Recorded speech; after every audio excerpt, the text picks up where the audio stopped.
Hey, Bobby here, and this video is all about how to pass a woman's shit test and what's the right attitude for even responding to a shit test. First off, if you don't know what a shit test is, what it is basically when a girl messes with you, right? When she accuses you of something, or when she kind of takes a subtle insult or jab at you, right? She's subtly doing these things, and she's doing them to see how you respond, to see how you react, to see if she can throw you off your game, to rattle you a bit. So how should you respond when a girl does this, when she throws one of these shit tests at you? This is actually a question that I get a lot when I'm working with one of my private coaching clients. When a girl shows up late, should I appear angry if she cancels plans? If a girl makes a joke at my expense, should I laugh at it? Let me say this. First of all, right, this is a big realization I had. Stop worrying about shit tests and learn to love them.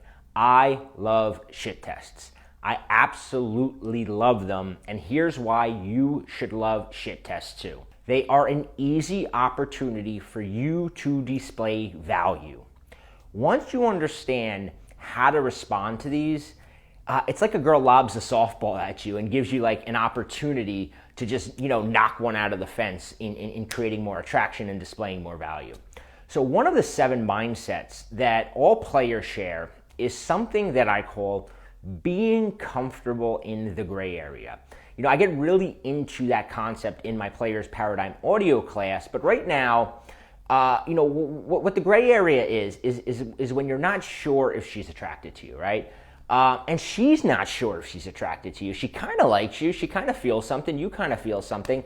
A shit test is a sure sign that you're in the gray area. It's a signal that she's really not sure what she's feeling towards you. She kind of feels it, but she wants to know that you're for real. First, let's define a shit test again. It's basically when a girl messes with you, accuses you of something, or subtly insults you.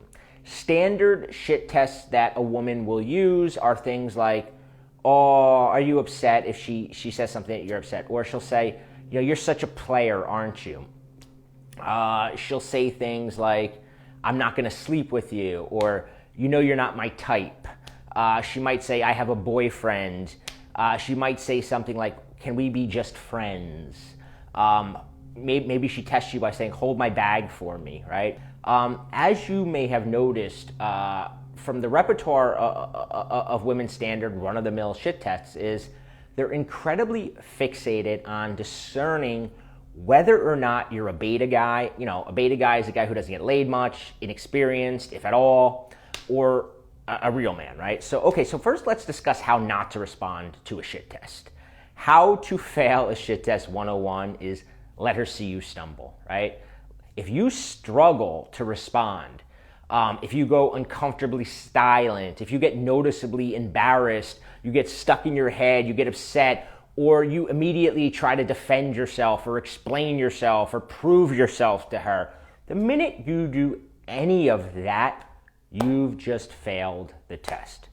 So say you're flirting with a girl at a party and she looks at you and she says, "I'm not having sex with you tonight," right? Like, what are you going to do, right? And you're thrown back, you don't know what to say, and then you finally, lamely say, "Oh, we're just talking. I'm not trying to have sex with you. I don't think you're that type of girl." The minute you do that, her attraction just went from maybe a 7 to about a 4. So how should you have responded? What's the right way to handle that?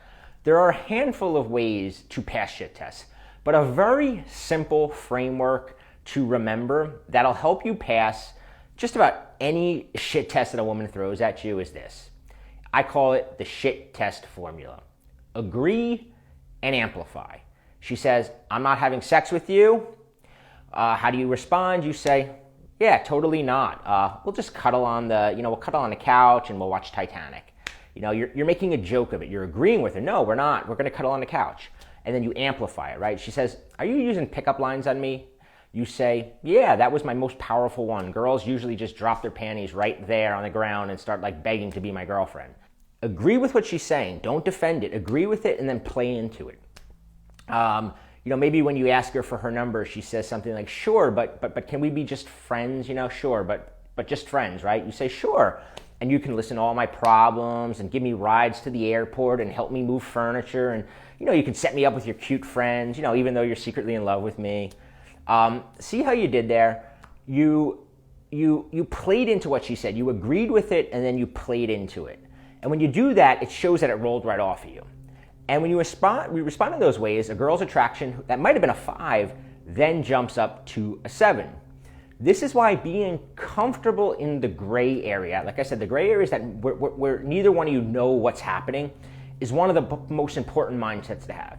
Because instead of worrying about, whether or not she's attracted to you, you can just focus on continuing to move that needle, right? That needle is like, she's attracted, she's not attracted. You're always trying to move that needle one shit test at a time.